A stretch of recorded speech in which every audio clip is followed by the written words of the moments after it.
It's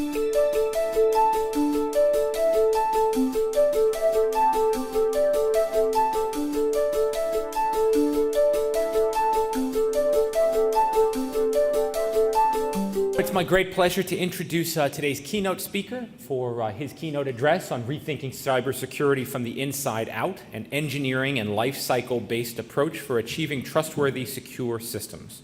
I'm going to introduce briefly Dr. Ron Ross and would encourage you to read the entire biography for Dr. Ross, which is in your program today. Dr. Ron Ross is a fellow at the National Institute of Standards and Technology, NIST. His current areas of specialization include information security and risk management. Dr. Ross leads the Federal Information Security Management Act implementation project, which includes the development of security standards and guidelines for the federal government, contractors, and the United States critical information infrastructure. In addition to his responsibilities at NIST, Dr. Ross supports the U.S. State Department in the International Outreach Program for Information Security and Critical Infrastructure Protection. Dr. Ross previously served as the director of the National Information Assurance Partnership, a joint activity of NIST and the National Security Agency. A graduate of the United States Military Academy at West Point, Dr. Ross served in a variety of leadership and technical positions during his over 20-year career in the U.S. Army. And in speaking with him prior, he was telling us that amongst his finalist schools was Fairleigh Dickinson University. So we're delighted to have him back and here after a couple of decades of considering us as an undergraduate. While assigned to the National Security Agency, he received the Scientific Achievement Award for his work on the Interagency National Security Project, and was awarded the Defense Superior Service Medal upon his departure from the agency. Dr. Ross is a 3-time recipient of the Federal 100 Award for his leadership and technical contributions to critical information security projects affecting the federal government, and is a recipient of the Department of Commerce Gold and Silver Medal Awards. Dr. Ross has been inducted into the Information Systems Security Association Hall of Fame and given its highest honor of ISSA Distinguished Fellow. Dr. Ross has also received several private sector cybersecurity awards and recognition, including the Vanguard Chairman's Award, the Symantec Cyber 7 Award, Information Week's Government CIO 50 Award, the Best of GTRA Award, and the ISACA National Capital Area Conyers Award. During his military career, Dr. Ross served as a White House aide and a senior technical advisor to the Department of the Army. Dr. Ross is a graduate of the Defense Systems Management College, and he holds master's and PhD degrees in computer science from the U.S. Naval Postgraduate School, specializing in artificial intelligence and robotics. We are delighted to welcome as our keynote speaker today, Dr. Ron Ross.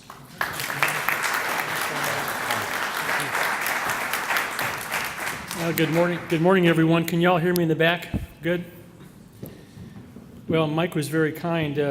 It's been more than a couple of decades. I actually grew up, spent some time in New Jersey, in Wayne, New Jersey. How many folks here are familiar with Wayne or live near Wayne? And I went to Schuyler Colfax. It was called junior high school back in those days. That was 52 years ago, so it was more than just a couple of decades. It was 5 decades ago. And I want to echo Dr. Small's remarks. This is a beautiful campus. I had never been here before. I had actually applied to Fairleigh Dickinson, but I went to West Point. I had applied to a couple of schools. Some of the young folks out here know that when you're getting ready to go to college, you apply to lots of places, hoping to get accepted by one. And so that kind of set my career on the military path, and I spent 20 years in the Army. Now I'm on my second career as a federal civil servant working at the National Institute of Standards and Technology, and cybersecurity became actually my specialty by accident. And I just wanted to say to some of the students here, first of all, congratulations to the university for becoming a center of excellence. This is a fantastic thing for the university.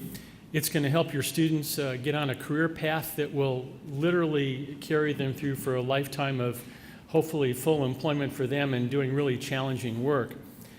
But I also wanted to say that for some of the young folks who are still in school here is that I did get into this field by accident. The Army sent me to get a master's and a doctorate degree in the field of computer science, and I was specializing in artificial intelligence and robotics. The Army, as many of you know, have these autonomous vehicle programs. You've seen the explosive ordnance, robots that defuse the bombs and all that. And they also have a vehicle that goes off-road on its own. It's an autonomous vehicle. So after spending almost 4 years getting my degree, the day before I was supposed to report to my assignment, I got a phone call saying, hey, the guy that's in your job that's going to be rotating decided to extend for a year. So go find yourself a new thing to do. And this was after 4 years of work and everything. So I called up my buddies and I said, where should I go? And they said, well, why don't you try the National Security Agency? They're always doing really cool stuff. So I called them up and I got a job there, and that was in 1990. And the message I wanted to convey to all the young folks out here, and some of the old codgers like me already learned this the hard way, is that if you get a grounding in the fundamentals of whatever you're studying, whether it's computer science or engineering or even in some of the other fine arts that are available at this university, getting grounded in the fundamentals will establish your baseline for life, and it will allow you to endure the inevitable changes that are going to happen in your lifetime. Because in my generation, you'd go to work for a company for 3 or 4 decades, and it was a lifetime experience. Today, the young folks are going to be changing jobs much more often. There's more mobility in the workforce. But the one thing that's constant in all of that is if you know your trade craft and you get grounded in the fundamentals, then you can go in any direction because it gives you the confidence to go to any job and spend a little time understanding like I did. I didn't know anything about computer security, but I knew a lot about computer science and engineering. And from that, I was able to build on that foundation. So that's just something that I was very fortunate to learn. And I try to pass that on to anybody, any of the young folks that I talk to, because this is a great, great profession, cybersecurity. You can see it's on the front page of every paper. It's on the tips of every chairman of the board, the tips of their tongue, in every boardroom. And it is literally going to change the way our society operates going into the future.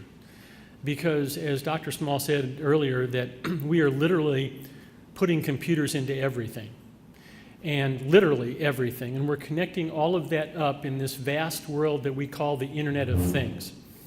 And I'm going to talk a little bit about what all that means today as we go through. And I'm going to give you a few tips on where I think this whole field is going. I know that some of you don't recognize the acronyms. I hope you all can see in the back. You don't have to be able to see the screen to appreciate the message here, but OPM stands for the Office of Personnel Management. Now, since this is a cybersecurity crowd, I'm sure most of you are aware that this was the big breach that happened to the federal government back in 2015, about a year ago. In fact, this was a very bad year for me personally because I was part of many, many breaches. This was the first one. This is where the Chinese got into one of our most sensitive databases that we ever have stored as far as the level of criticality of data. In this database, they store all the data when they do background investigations. I have a top secret clearance. And so when they go, before they give you a clearance, they literally go back to everything in your past. They talk to your neighbors, they interview people, they will interview you, and you develop this whole record of all of your history, and they use that to determine if you're worthy of a security clearance. And that's the kind of information that was in that database. There were 22 million records or people in that database that had this extremely sensitive information. So that was the first bad news I got last year. And then the second piece of bad news I got was I was part of the Anthem Blue Cross Blue Shield. Now, that was a breach of the healthcare records. And this is all the federal employees. We have all of our sensitive healthcare information in this database. And so I got 2 more letters after I got the OPM letters. And that was the only good news I got last year is I was not part of this breach, thank goodness. Those of you who can't see this in the back, Ashley Madison, there's very good news for me. I wasn't part of that one. But the reason I bring these 3 up is I want to emphasize the reason why our adversaries, and when I talk about adversaries, these could be nation states, these could be terrorist groups, they could be hackers, they could be lone wolves. It doesn't make any difference. The people who are after information are going after it for a reason. And in this particular case, our adversaries wanted a target list. And so what they were looking for, they wanted a list of every federal employee who had a top secret clearance, who had potentially embarrassing healthcare issues, and who were cheating on their spouses. Now, what does that give them? That is a prime target list for espionage. And the only time you'll ever know about this is if you're sitting like I was last night in Panera Bread at a lovely town close by, and someone may come up to you and say, "Hey, Ron, I heard something about you that's pretty embarrassing, and we can make it go away if you're willing to give us this piece of information." That's espionage. And that's the world that we're building. That's why what you're studying here at the university, why the Cybersecurity Center of Excellence is so critical to the future. And it's not just these kind of episodes that we're concerned about. The basic thing we're dealing with today is something called innovation and complexity. They're kind of two sides of a very interesting coin, if you will. We are putting computers into everything, and if you look at the Internet of Things, the smart refrigerator that you're going to buy in the not too distant future is going to be able to tell how much milk you have left in your milk carton, and it's going to convey that wirelessly to your local grocery store that's set up a virtual shopping list for you. And then either you'll go pick those groceries up later on, or someday they'll deliver them to your door with a drone. Your automobile. Literally dozens of computers in your automobiles. They're controlling everything from the braking system to the entertainment system. And the smart car of the future, what's going to happen, your car will be in your garage, and all of a sudden your dealer will log into your car. They'll run a bunch of diagnostics. They're going to tell you what's wrong. And then that car, because you've all heard about the Google car, the autonomous car, which I was studying 30 or 40 years ago, will open up the garage door on its own. It'll drive itself to the dealer. It'll get serviced, and it'll come back and put itself back in your garage, and you'll get the bill. That's the world that we're building. It's awesome. And it's all driven by innovation and technology. The things that we do best in this country is innovate and build stuff. But the message here is as you go out and look at this vast Internet of Things, we're building a very complex infrastructure of interconnected systems. And it's getting to the point now where some of you are studying computer science understand something called complexity theory. We're building an infrastructure that is outstripping our ability to understand what we built. And that is a huge issue for cybersecurity.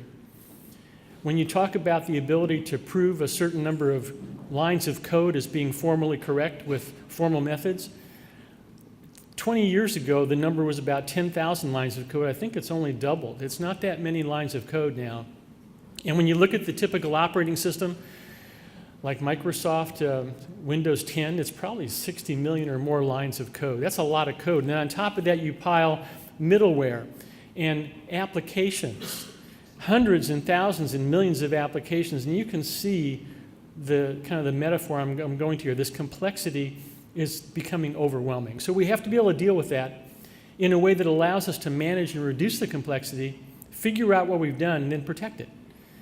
And the failure to do that is going to be literally catastrophic for this country because computers are in everything from smart weapons, they're in the intelligence community, they're in all of our financial institutions, they are in power plants around the country, industrial control systems. So we have to solve this problem. And it's a problem that my generation has not solved yet. And we're looking to you and your generation, the Center of Excellence, and all the folks who are studying here at this university to help us solve these problems. So this is what we're going to talk about today. How are we going to do that? This is the Internet of Things. It's illustration, it's a graphic. But if you want to understand on a personal level, the notion of complexity, just look at your tablets and your smartphones. How many of you have literally dozens and dozens of applications on your smartphone? I didn't realize how bad a problem this was until I was at a movie with my wife about a year ago. I live up in Columbia, or I should say down in Columbia, Maryland from here. And we went to a movie and we're getting ready to watch the show and the announcer comes on and said, you know, you can download an app for your smartphone right now that will tell you the optimal time to go to the restroom during the movie you're about to see. So I'm a cybersecurity guy, right? And I'm saying, wow, I don't like downloading any apps, but you know, when you're 65 years old, this could be one of those mission essential applications for a guy like me. How many of you have had this experience where you download that really cool app, and before you can install it, it says, you've got to give this application permission to access these 40 things? And how many of you just click that blindly and say, okay, go ahead? We all do that. The point is, you have no idea where that application was built, the level of trustworthiness in the application, and to make matters worse, it's running on an untrusted operating system. I don't care if you have an iPhone or an Android device. I've got a friend of mine who just retired a couple of years ago from the Central Intelligence Agency, and he was the Chief Information Security Officer there. So he sees everything that the adversary is capable of doing and what they have done. Now, how many folks out here, by a show of hands, have Android devices versus iPhones? How many folks have Android devices? Okay. He did forensics on Android smartphones that came in, and 80% of the Android phones that he looked at, his forensic team looked at, had active malware, malicious code on that phone. Not 5%, 80%. 95% of those phones had evidence of active malware that was there at one time but may not be active now. That's a lot. And that just goes to show you the Internet of Things is about, I heard 6 billion, but I think it may be up around 8 billion devices now, or 9 billion devices, and we're adding millions of new devices every day. So this is what we're building, and this is the world that we have to deal with. I'd like to talk about the world of physics and science, because when I look at how we build bridges and how we build airplanes in this country, we do that, and when you get on an airplane and when you cross a bridge, we have a lot of bridges down in DC, and I fly a lot. I have a very high degree of confidence when I get on that plane and when I cross that bridge that I'm going to either land or get to the other side of the bridge in one piece. Why is that? Because I know the bridge was designed by competent people. They were using good, solid, the principles and concepts of physics, mathematics, engineering, computer science, and those are the things that we have to bring, that discipline, to the world of computer security and computer systems. Because the truth is you connect up the entire world, the entire planet with these computers, and those computers are driven by firmware and by software. We are literally building in a world of vulnerabilities that we may never be able to get our arms around unless we take action fairly soon. So that's the complexity issue. Now, why is it so difficult to make this argument to the people in the boardroom? Now, I know the senior leaders in the federal government and at every boardroom, they all talk about cybersecurity.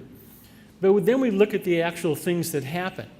We've been spending more on cybersecurity this past year than ever before. Yet, we're seeing more and more extremely serious breaches. So what's wrong with this picture? I would argue that it goes back to complexity, and the reason why we have trouble getting the right actions to take place is because we still haven't really internalized this problem. And why is that? Because on 9/11, I use this 9/11 example because to me it illustrates really why the kinetic space is much easier for us to internalize than the cyberspace.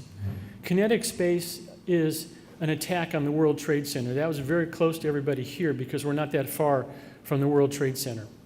Down in Washington, D.C., during the same attack, we had the attack on the Pentagon. Many of my friends were in the building when it happened. So when that happens, you can see it, you can see the smoke, you can internalize it, and it becomes kind of burned into your psyche. If you contrast that with cyber, I use this slide because these are cancer cells. And you can have cancer in the early stages of the disease and feel just fine. You're walking around like nothing's wrong, but the cancer cells are doubling at a certain rate, and eventually they're going to attack the organs and they're going to kill you. So cyberspace flies below the radar in many cases. And the reason it flies below the radar is because it operates in the world of bits and bytes and things you can't really see. The Defense Science Board, a couple of years ago, this is something you can Google, it's a 2013 Defense Science Board report. I would encourage every one of you, if you have a few moments, to download that.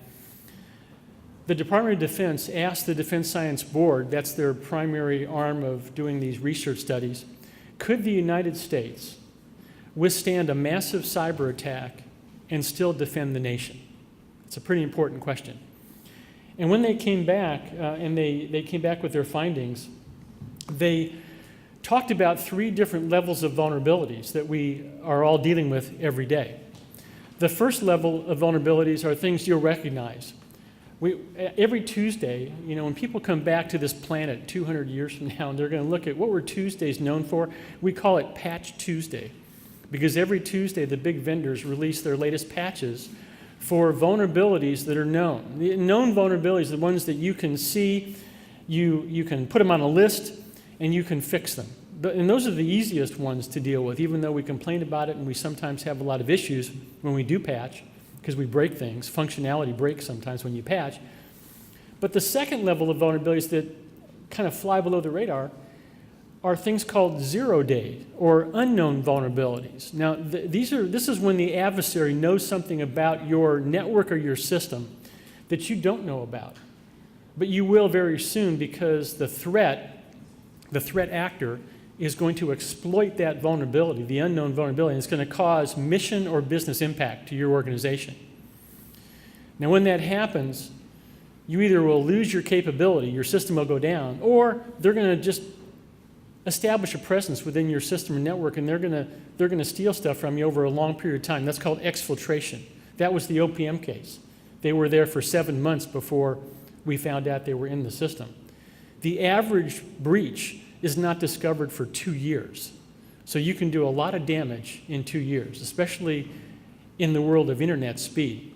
So that's the second level, unknown vulnerabilities. The third level they described, when the adversary attacks and they establish a presence in your system, they actually take over the operating system. They can establish a rootkit, and once you establish that level of control, you can then create new vulnerabilities that the organization never had before, but you're going to create those new vulnerabilities that will then allow you to exploit that vulnerability at a time of your choosing later on.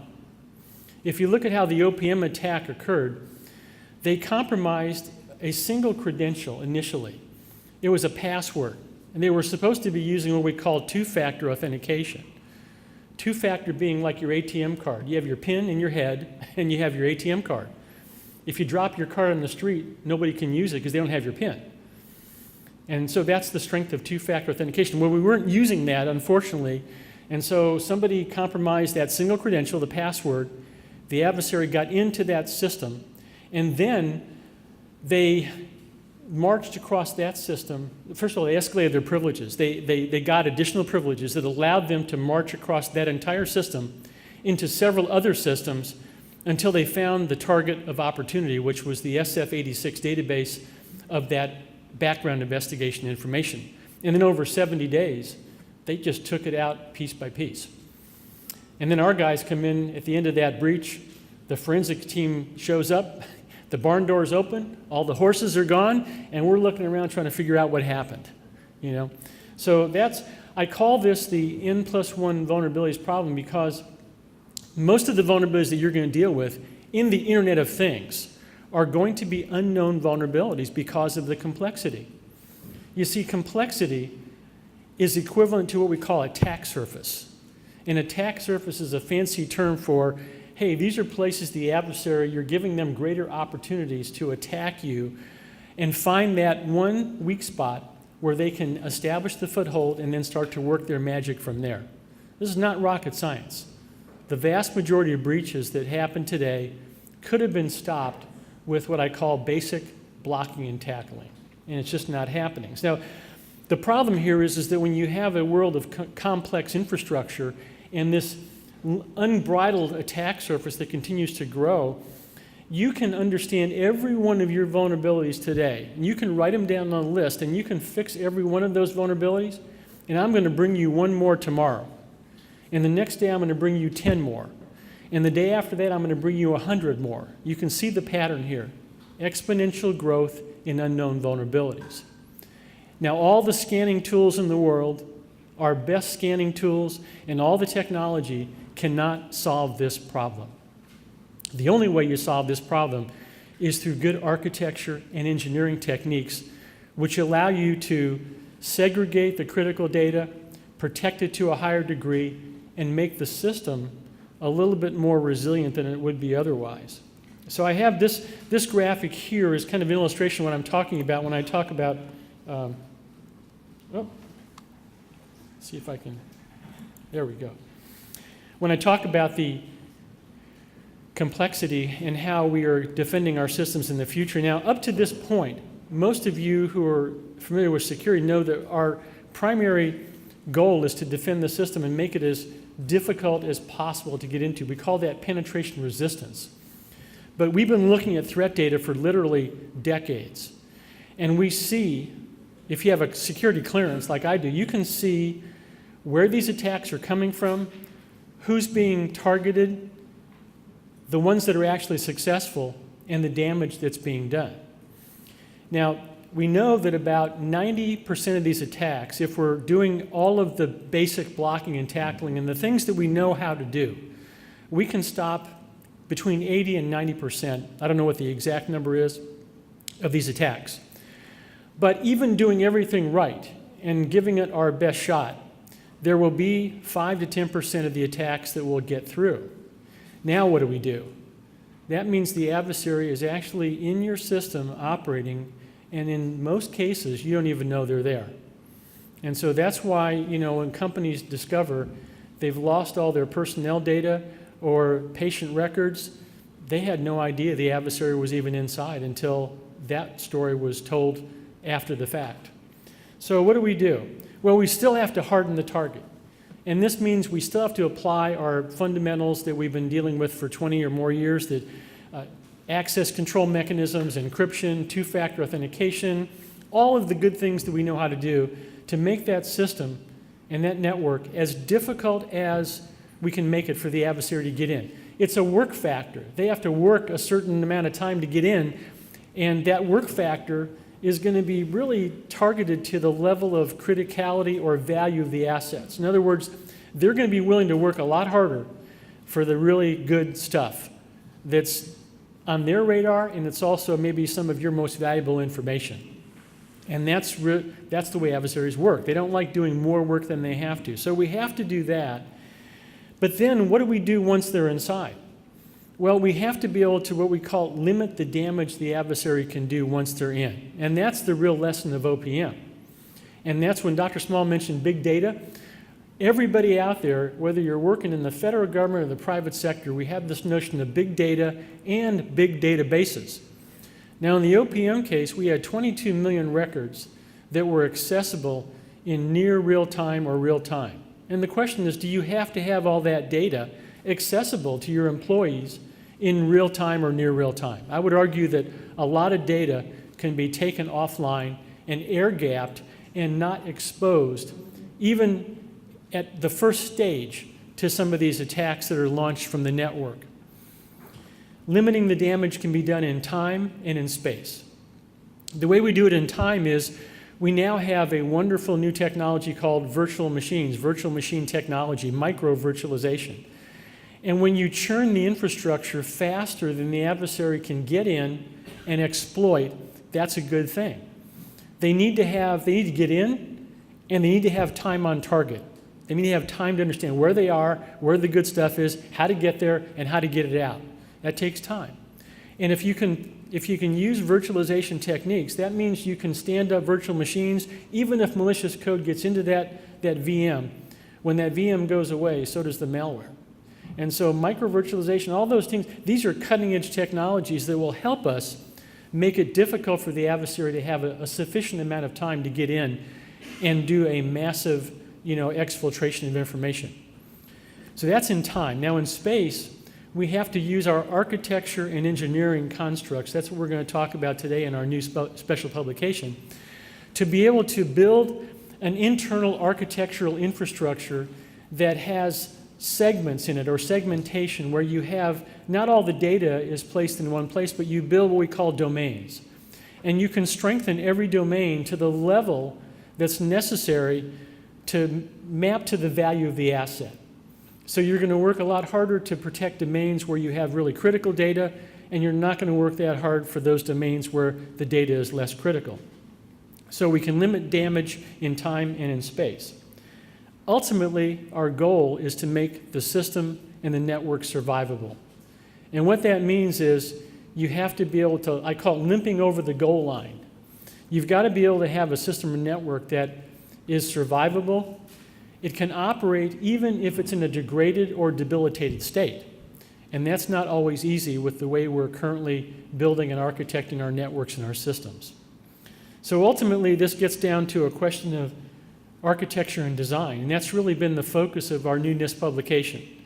We're trying to take a step back and use the same type of thinking that brings us safe bridges and safe airplanes and applying that same thinking to our systems and our networks. And the ultimate goal is we want trustworthiness. We want to be able to get in that automobile or get into, have that, whatever that Internet of Things device that you have. It could be a medical device. It could be a pacemaker in your chest with wireless access. How about that for a showstopper? These are the kinds of things we have to pay more attention to because security ultimately is very much like safety. Why do we have safe airplanes? How do we get our space program, which operated for 40 years with the Mercury program, the Apollo program, the Gemini program, the shuttle program? We had very few disasters. The Challenger and some of the big spectacular ones, but they were very rare. The reason we did it is because NASA knows how to engineer safety into spacecraft. And they do that routinely. We have to figure out how do we make our security basic concepts and principles equivalent to safety. Security is an emergent property of a system, and it doesn't just show up. It's not about configuring your firewall or putting in access control mechanisms. This is about how we design and build software, firmware, and systems, and hardware. And it also goes into our supply chain today, too, because when you're an adversary, the best way to compromise is to get as low as you can in that system stack. And when the system stack is application, middleware, operating system, firmware, integrated circuits, and that's the stack. If you compromise an application, that compromise is fairly isolated, but if you compromise an operating system, you control all the resources of that system. And if you get into the firmware, you can actually control how the operating system is booted. And some of the things that go down to the integrated circuit level now, we're very concerned about tampering with some of the basic integrated circuit technology and having these things that are where people produce things that are copycats or things like that of the technology. And so these are all very, very big issues that we have to be able to deal with. When you look at a risk assessment, there are 4 things that we do all the time. We have 4 different components when you do a risk assessment. This could be any type of risk assessment. You look at threats, you look at vulnerabilities, you look at the impact, if the threat actually exploits your vulnerability to cause the impact, and then you see the likelihood that that could actually happen. So in a risk assessment, in our traditional way of doing business, we continue to focus on the threat. In fact, we are building a whole industry of what we call threat intelligence.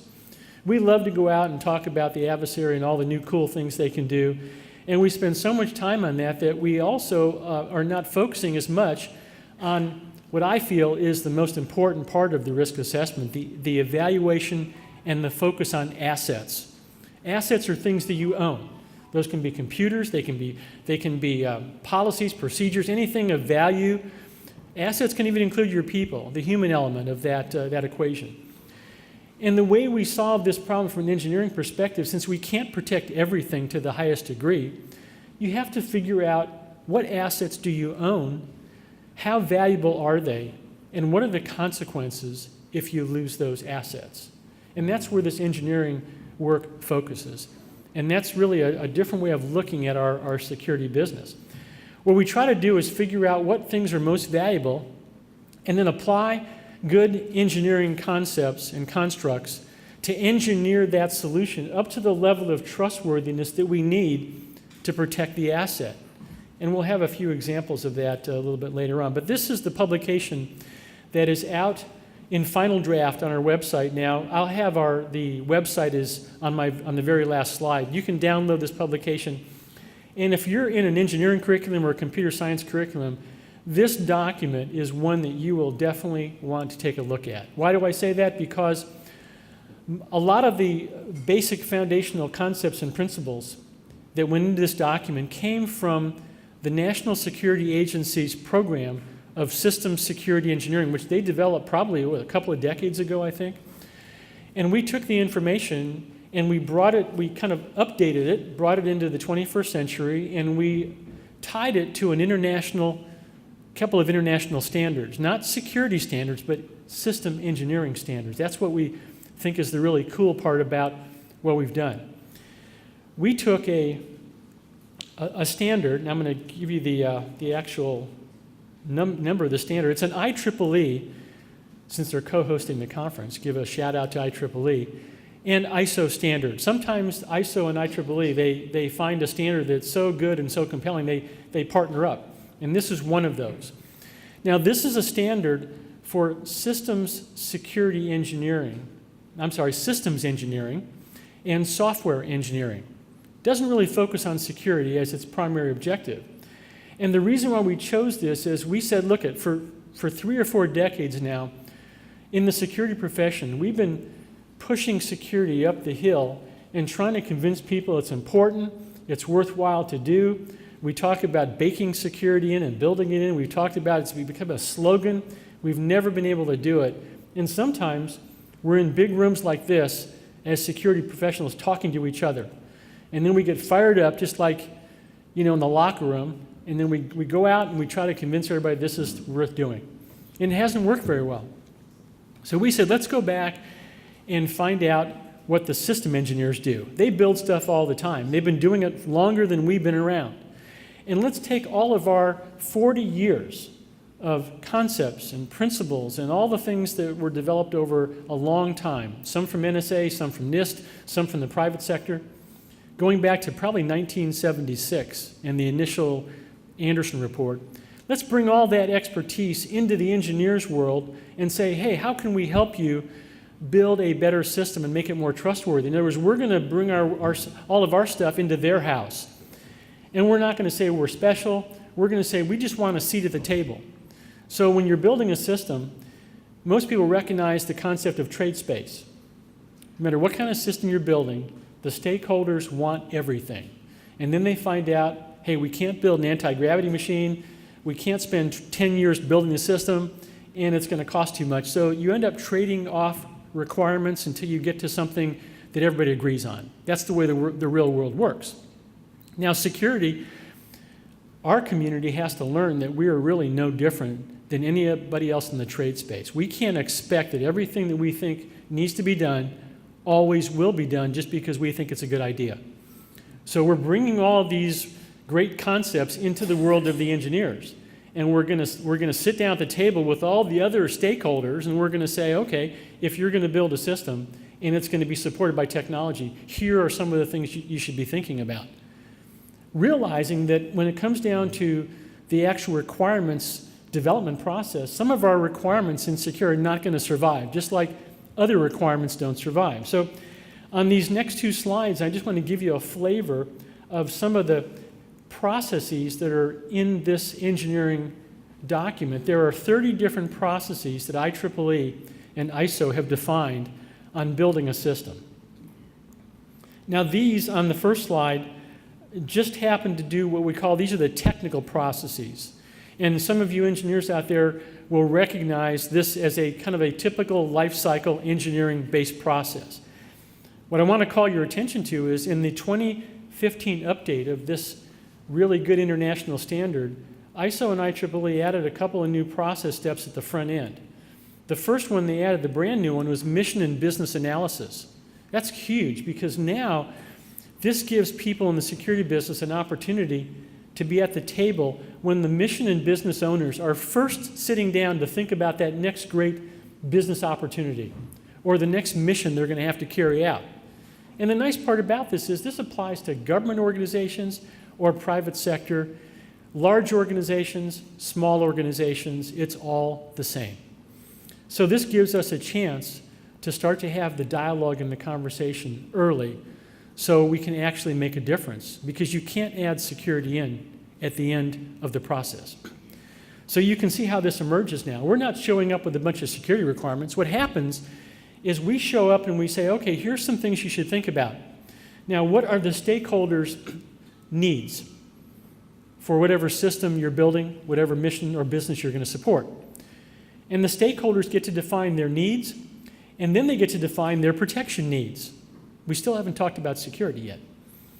Out of the stakeholder protection needs come the first iteration of security requirements, and they're tied back and traceable to the stakeholders. So the stakeholders are the ones that are in charge of this process. They're the ones that are now setting the bar with what's important, how much they're willing to protect, and what they'd like to do.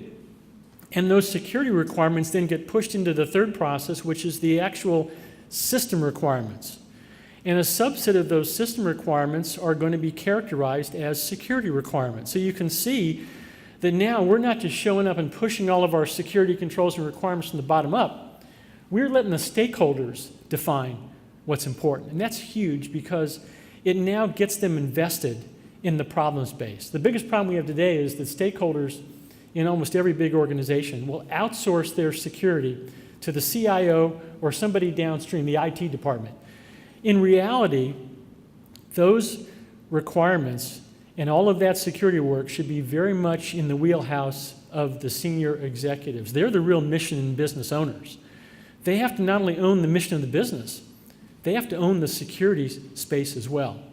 Because once you realize that since you're so heavily invested in technology, in other words, everything we do in the federal government and the private sector today, even in your personal lives, is totally dependent on information technology. And in order to be successful, that technology must be dependable. And so you can see that we're building, if we don't take action very soon, a house of cards. Because if they can get to the technology, they can undermine the mission in the business. And this doesn't just for, the private sector. This goes into our critical infrastructure and the power plants. It goes into our military. It goes into our intelligence community. And the basic message is the adversary today, they don't have to launch a kinetic strike to bring down a superpower. They can do it with a cyber attack or a series of well-placed cyber attacks. And the longer we wait to solve this problem, the greater risk the country is going to be running, and that's not a good thing. On the other side of the coin, we have, those are 14 of the technical processes. We have the non-technical, and these are sometimes surprising to people. They say, well, what do all these things have to do with good security and good engineering? Well, it turns out that they have a lot to do because your typical technical processes that the engineers are used to, in order to actually build a system, you need to have all of these supporting processes to make it all work.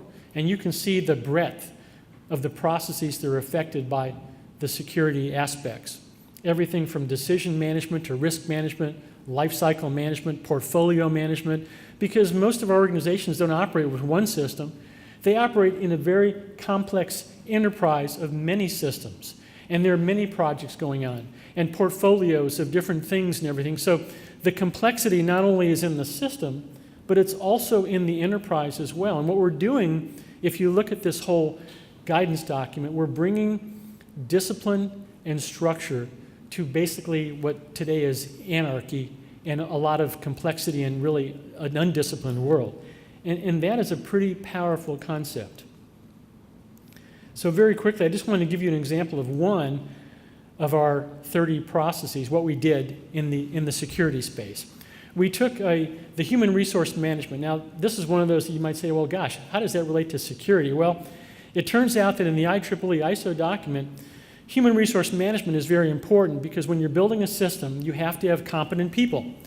And so most organizations either have people on board or they have to do what we call a gap analysis and figure out who they need and either train or go out and hire the appropriate people. So we got permission from IEEE to replicate their initial process, the definition of their process, and that's what you see here. And then right below that in the document, what we did is we did our own interpretation of that process. So for human resource management, we said, well, what does that mean in the world of security and security engineering? And this is what we came up with. We had to address the ability of an organization, and this ties really back to Fairleigh Dickinson and your Center of Excellence because this university is building the next generation of security professionals. Many of you are going to enjoy a very, very great career in cybersecurity. But the trick is to get your skills and your knowledge to the right organizations out there so they can take advantage of your knowledge and your skills and your abilities. And that's what we do in this process. We identify what kind of skills, knowledge, and abilities do we need? Who do we have on board that can do it now, and who do we need? It's a kind of a gap analysis. And so every one of our security enhanced processes has a set of objectives. Everything is outcome based today. Very simple statements of what we'd like to achieve. And it kind of keeps your focus on this particular process and how to achieve it. Now, this is how it actually looks. When you take a deep dive into the document, which is now about 250 pages, every one of these processes we break down into a series of activities and tasks. The IEEE and ISO standard has a very similar structure with activities and tasks for the engineers. All we've done is come in and added our specific activities and tasks for security. And we've integrated them into that whole process. So now, if you're a systems engineer, you've got the same structure, the same look and feel, and you're going to hopefully have the security engineers, hopefully some coming out of Fairleigh Dickinson, to sit beside you and build things that are more trustworthy, things we can trust and depend on. That is the power of what we're trying to do with this publication. So, it's a fairly detailed publication. We have a lot of references. I'm not going to go into all the details here. You can see all the different appendices. The one I want to highlight is we took, it's about the, third, fourth, fifth, sixth bullet down. We've taken 40 years of literally the best and the brightest minds who have developed what we call design principles for security. And we've brought all these things into an appendix.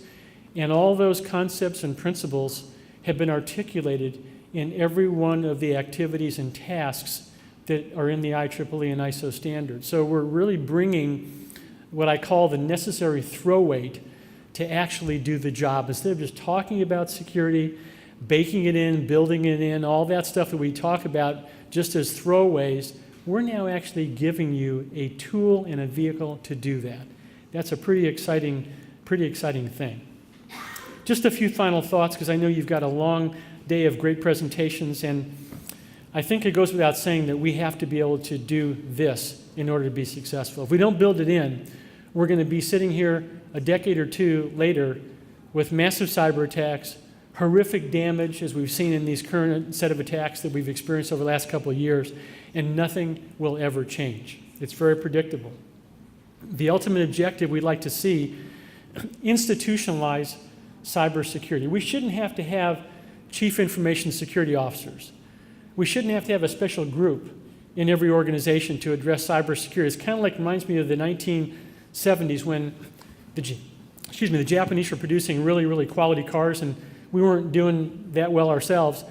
And the first thing our big automobile companies did, they put a quality office in every, one of these big automobile companies, thinking that would solve the problem. Instead, you had to re-engineer the way we made automobiles, the Six Sigma and all the things that go into actually making quality products. That's kind of what we're trying to talk about here, institutionalizing cybersecurity into everything the organization does, from policy to procedures to acquisition, design, development, implementation, operations, sustainment. It's that holistic. It goes into the operational aspects as well. I did an interview for one of the publications down in the DC area a couple months ago, and the reporter asked me, what are 3 things that you think are critical to the future of cybersecurity? And I said, well, the 3 things I'm going to tell you have really nothing to do with cybersecurity in and of themselves. But I would argue that these 3 things, leadership, governance, and accountability, have everything to do with our ability to win this fight and to be successful. Because sometimes you need strong leaders to do things that are the right thing to do, but not the popular thing to do. And one of the things we're seeing today with the culture, and this is why I use the example of your smartphone and your tablets, is the culture is pulling us to the direction of the great innovation and all the new technology things that are part of the Internet of Things. And it's cool technology. We all love it. I call this the great love affair we have with our technology. You can see it when you're on a a train like I took coming up here, an airplane, go to a restaurant, everybody's got their head down buried in their smartphones. It's amazing. We have a love affair with the technology, and because of that, sometimes it's going to cloud our judgment on what we have to do to be able to protect the technology so we can actually see the next generation of advancements. Because if we don't trust the technology, at some point in the future, we're going to stop innovating and using that technology, just like credit cards.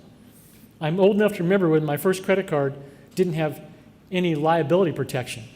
If someone used your credit card fraudulently, you were responsible and liable for all those charges. Then Congress passed a law and said, no, you're only liable for $50.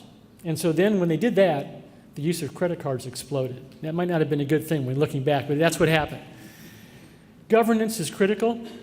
Governance means you have people in senior leadership positions who are providing oversight. It's like GAO or OMB in the federal government, providing oversight for the things that we're supposed to be doing, because sometimes we don't do everything we're supposed to be doing. And that's why governance is critical.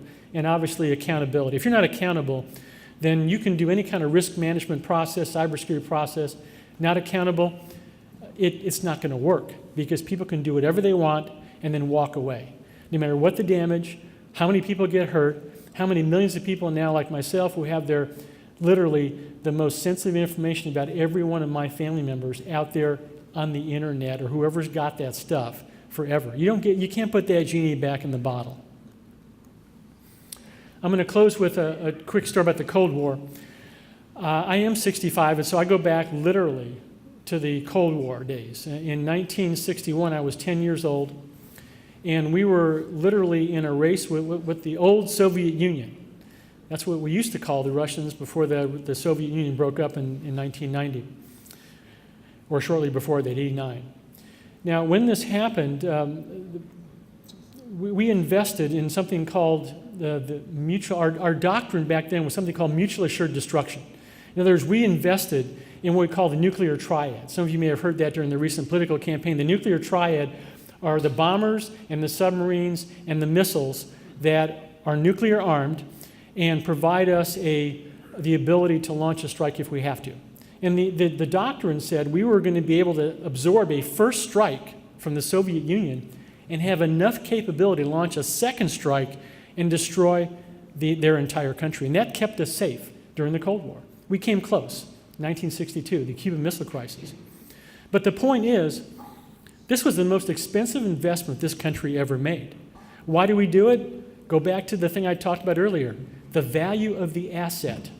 We did a risk assessment, a national risk assessment, and we said the asset that we're talking about here is the United States of America. It's our country. It's our nation. It's our freedom, our way of life. And the consequences of not making the appropriate investment would have been severe and catastrophic. That's why we spent all that money with a very, very, very low probability of ever using that capability. There was a very low probability we're ever going to launch those nukes, but we still made the investment. That's the kinetic space. I'm going to argue today to you the most important thing you can take away from this is our cyberspace is every bit as important as that kinetic space was. Because today, cyberspace goes through everything we do. And that is going to be the way the adversary will attack us. That's the way we call this asymmetric warfare. With a laptop computer, you can do extremely grave damage to the federal government, state and local governments, critical infrastructure, private sector. It's already been happening for a long time. That's the message. As part of that same time frame, President Kennedy in 1961 made a very memorable speech. I'm also a political junkie. I love politics and I love science and engineering. And I remember the president, even back when I was 10 years old, because I was a huge fan of NASA. I used to build model rockets and all those kind of things. And I remember he had a very famous speech during this Cold War and the ramp up. And he said, we are going to send a man to the moon and do other things before the end of this decade, not because they are easy, but because they are hard. That was 1961. Now, 8 short years later, and I remember this like it was yesterday. It was July the 20th, 1969. I had applied to Fairleigh Dickinson, but I ended up going to West Point. I'd been at West Point for 20 days, because we ended up reporting on July the 1st. I didn't even know where the bathrooms were up there, and they woke us up at 2 o'clock in the morning, and they marched all 4,400 cadets into a big, big auditorium. And at 2 o'clock in the morning, we watched the first moon landing. And I was thinking to myself, whenever I go outside and I see a full moon, the first thing I think of is I say, wow, we've had people up there. That's awesome. And we did that with 1950s and 1960s computing technology, if you think about it. The president's message, he was challenging the nation because we had an existential threat. And he challenged the nation to do what we do best as Americans, bringing the best and the brightest together in what I call the essential partnership, part of which is right here today. It's government, industry, and academia, all working together in a common way to solve difficult and challenging problems. And that's what we did. Now, if you fast forward today, that model is kind of gone because we've been trying to do two-factor authentication in the federal government for 10 years now and still haven't got it right. So you can see that big challenges require the best and the brightest. A lot of these folks are coming out of this great university. That's why what you do is so important. Industry is waiting for you, and you've got a great, great career ahead of you. I like to close with I'm also a huge NASCAR fan. I'm kind of eclectic. I like a lot of kind of things that are not related. But NASCAR, just like NASA, they have something in common. About 10 years ago or more, maybe 12 years ago, Dale Earnhardt, who was one of the icons of the NASCAR driving scene, he was killed in a race at Daytona in Florida. Now, in the world of NASCAR, a lot of people think it's boring driving around the track, but you are driving around a track at 200 miles an hour, literally 4 inches from a cement barrier. That's a pretty high-risk environment. Well, as it turns out, Dale Earnhardt hit the wall, broke his neck, and it killed him. So NASCAR didn't sit around wringing their hands about, oh my gosh, the threat, because their threat actually is the same thing that puts people in the seats, that high-risk and exciting environment. They went out and they engineered a solution called the Hans device, head and neck safety.